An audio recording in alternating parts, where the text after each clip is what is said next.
Namaste, beautiful souls, and welcome to our Satsang today. To the viewers who are new to these spiritual terms, I will keep explaining the meaning as well. So, from my first sentence, Namaste is a traditional Indian greeting that means the divine light in me honors the divine light in you. And a Satsang is a gathering for truth, for meaningful conversation. So, what we are doing right now is a Satsang. Look around us. We live in an age of incredible convenience. We have devices that connect us to the world in an instant, machines that do our work, and access to knowledge that ancient kings would have envied. And yet, there is a silent epidemic sweeping through our modern lives. It's not a virus you can just see under a microscope, it's a deep, pervasive sense of exhaustion. We do sleep, but we wake up tired. We take vacations, but return feeling like we need another one. Am I right? We are constantly doing, but we have forgotten the sacred art of simply being. We are like the smartphones that are always on with 100 apps running in the background, slowly draining the battery, never plugged in for a full day charge. Today, I am going to share a secret from the heart of Indian spirituality, a secret that reveals our capacity to be fresh, vibrant, and awake with very little conventional sleep. This is not about pushing harder, it's about resting smarter, deeper, and more consciously. We are going to talk about Yoga Nidra, the yogic sleep of the ancient sages. To understand the solution, let's first look at the problem. Why, even after 7 or 8 hours in bed, we often wake up feeling unrefreshed? Modern science shows us that sleep is not a single state, it's a cycle of different stages. And now we will talk about these stages.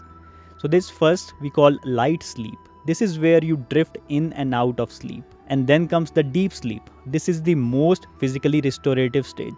Your body repairs tissues, builds bone and muscles, and strengthens the immune system. This is crucial for physical recovery. And then finally comes REM sleep, which is rapid eye movement sleep. This is when you dream. Your brain is almost as active as when you are awake. The stage is essential for memory consolidation, learning, and emotional processing. The problem in modern life is that this beautiful natural cycle is constantly interrupted. The blue light from our phones and laptops tricks our brain into thinking it's daytime, suppressing melatonin, the sleeping hormone. Stress and anxiety keeps our nerve system in fight or flight mode, making it hard to drop into sleep restorative stages. We might be in bed for 8 hours, but we might only get fragmented periods of truly deep sleep.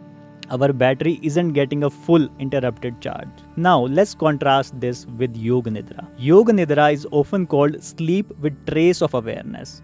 While in regular sleep, your awareness is lost in dreams, but in Yoga Nidra, you consciously guide the body and mind into a state that is even more restorative than the deep sleep, but you remain a silent witness. In a Yoga Nidra practice, you bypass the chaotic dream activity of REM sleep, which we just talked about, and guide the brain directly into the delta brainwave state, the state of dreamless sleep, while maintaining alpha brainwave awareness.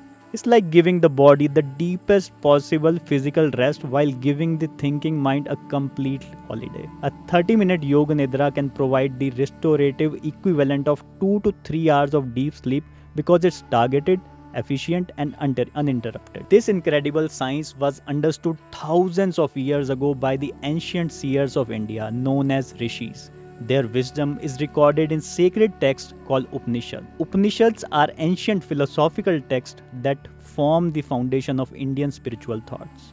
The word roughly means sitting down near a teacher to receive sacred knowledge. The Maitri Upanishad, which is one of the Upanishads, speaks beautifully about this. It describes that humans are capable of transcending physical limitations through practices like Yoga Nidra. It isn't about magic, it's about accessing a deeper layer of your own being. The Rishis described 4 fundamental states of consciousness. The first state is called Jagrat in Sanskrit, and in English we call it waking state. In this state, we are aware of the external world. It's like right now I am in the waking state, I am Jagrat right now. And then comes the second stage, which in Sanskrit we called Swapna, or the dreaming state. In this state, we are aware of an internal world of dreams. And then comes deep sleep state, which in Sanskrit is called Sushupti. In this stage, there is no awareness of anything, just blissful, unconscious rest. But the rishis pointed to a fourth state. This is the real key. They call it Turiya. Turiya simply means the fourth. This is not a state where you go in and out just like waking and dreaming or sleeping. Turiya is the background of pure consciousness, the silent, aware screen upon which the other three stages, like all these stages that I talked about, they play like a movie. It is your true nature, always awake, always peaceful. Yoga Nidra is the practical technique to experience Turiya. It's the process of resting in deep sleep, Sushupti, which we just talked about, while maintaining the awareness of the waking state, Jagrat, which are right now I am. When these two meet, you touch the fourth state, Turiya, consciousness itself. This is why you can feel so refreshed. You are tapping into very source of energy.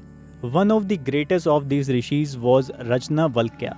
In one of the Upanishad, he taught a revolutionary idea. He said that the body can be energized not just through rest, but directly through prana.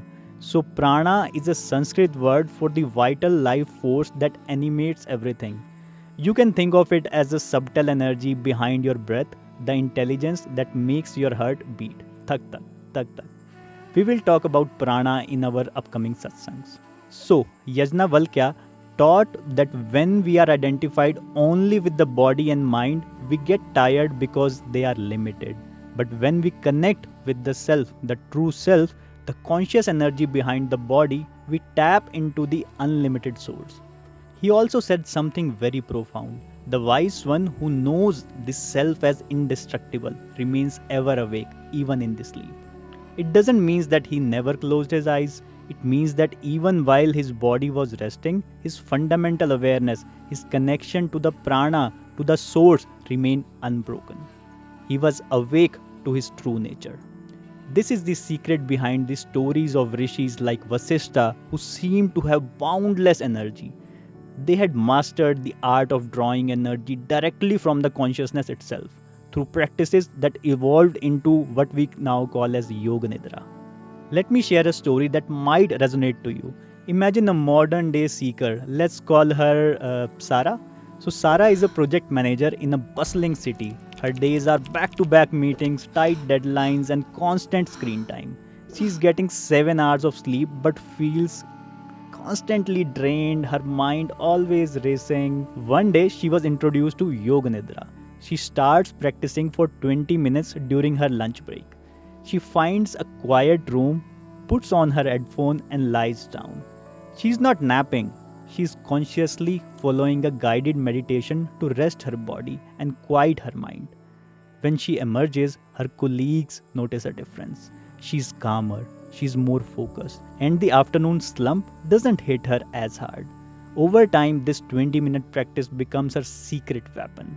You can also make it your secret weapon. Okay, coming back to Sarah. Sarah has found a way to plug into Turiya, the source of conscious energy, right in the middle of her demanding day. Another beautiful example is from the Mahabharata.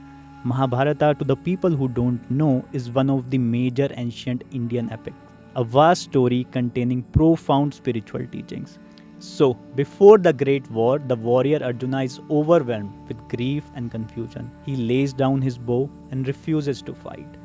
What does his guide, Lord Krishna, do? To the people who don't know about Lord Krishna, Arjuna, in the future satsang, in my future kathas, you will get to know a lot about them. Just focus on this story now. So he doesn't tell him to take a nap. He delivers the supreme wisdom of the Bhagavad Gita, a process of awakening Arjuna's inner consciousness. By the end, Arjuna says, Nashto moha smitir labda. My delusion is destroyed and I have regained my memory of my true self. His energy is restored not by sleep but by a shift in consciousness, by reconnecting to his source. This is the ultimate goal of Yoga Nidra. My dear friends, in a world that glorifies burnout, Yoga Nidra is a homecoming. It is your birthright to feel fresh and vibrant by learning the art of resting within your awakeness. You are not just a body that needs to sleep. You are the conscious awareness, the Turiya, that can rest the body and mind while remaining eternally awake. This is why I am so excited to tell you that in one of my upcoming videos, I will guide you through a complete full-length Yoga Nidra session. We will practice together step by step so you can experience the deep conscious rest for yourself. It will be a practical session where you can lie down and follow along. Thank you for being part of this satsang. May your journey be filled with the discovery of this awake sleep. Namaste.